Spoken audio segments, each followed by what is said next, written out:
When you stop for a moment and listen closely, not to the sounds around you, but to the noise inside you, have you ever wondered, who is listening? Who is aware of the thoughts rushing through your mind?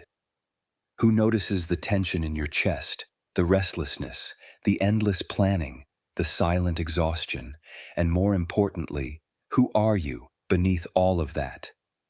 Most of our lives are lived inside the mind, inside commentary, inside memory and anticipation, inside stories that never stop speaking.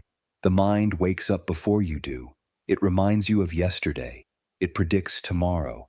It judges the present moment before you even feel it. And slowly, without ever noticing, you begin to believe that you are the voice in your head. But what if you're not?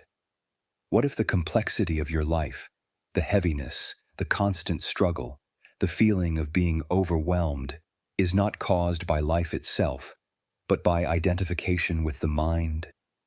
The mind is a powerful tool. But when it becomes your identity, life feels complicated, heavy, fragmented.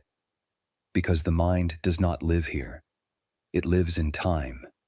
It lives in what if, in should have, in one day, when. And while the mind is busy everywhere else, life is quietly happening now. This is where the struggle begins: overthinking, emotional baggage, the need to control outcomes, the fear of losing identity, the constant sense that something is missing. The mind tries to solve life like a puzzle, but life is not a problem. It is an experience. Imagine your mind as a storm, thoughts crashing like thunder, emotions rising like violent winds, stories colliding, each demanding attention. Inside the storm, everything feels urgent. Everything feels personal.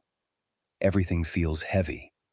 Now imagine the sky. The sky does not fight the storm. It does not chase the clouds away. It does not try to fix the weather. It allows. The storm passes. The sky remains. You are not the storm. You are the sky in which the storm appears. But the mind has taught you to forget this. It has taught you to cling to every thought, to defend every emotion, to build an identity out of pain, memory, success, failure. And so life feels complicated, not because it is, but because you are carrying what was never meant to be carried. Close your eyes for a moment. Take a slow breath. Now notice. Thoughts are happening. You did not create them. You did not invite them.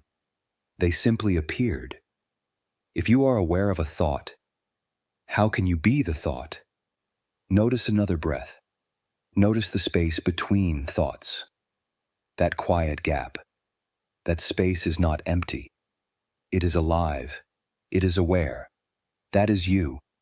When you stop identifying with the mind, something profound happens. You stop arguing with reality. You stop resisting emotions. You stop trying to control life from fear. You begin to see thoughts as weather, temporary, changing, impersonal. Emotions become waves. They rise, they fall, and instead of drowning in them, you learn to float. The mind says, this shouldn't be happening. Awareness says, this is happening. The mind says, I am broken. Awareness says, something is being felt. The mind says, I need to fix myself. Awareness says, nothing is wrong with being. And in that shift from mind to awareness, life becomes simple. Not easy, but simple. Simplicity is not the absence of challenges. It is the absence of inner resistance. You still feel sadness, but you don't become sadness. You still experience fear, but you don't lose yourself in it. You still plan, think, act, but from clarity, not compulsion. Ego begins to loosen its grip.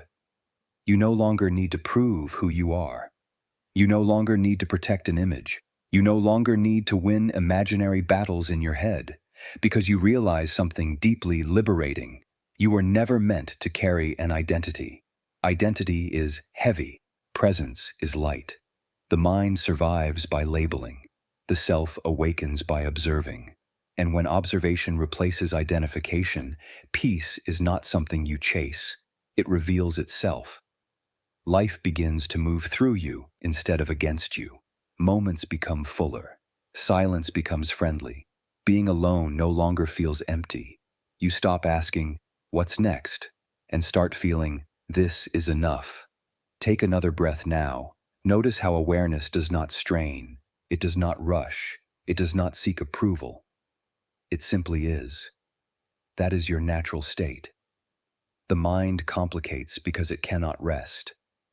Awareness simplifies because it does not need to go anywhere. And the more you return to this noticing, again and again, the more life untangles itself. Not because circumstances change, but because you do. You begin to live from stillness instead of noise, from presence instead of memory, from truth instead of thought. And in that space, healing happens quietly, effortlessly, without force. Life becomes intimate. Ordinary moments feel sacred, and simplicity reveals itself not as something you create, but as something you remember. You were never the mind. You were never the noise. You are the awareness in which all of it appears. And the moment you stop identifying with the mind, life doesn't become smaller. It becomes clear. Mantra. I am the awareness behind the thought, the calm beneath the storm, the presence before the story.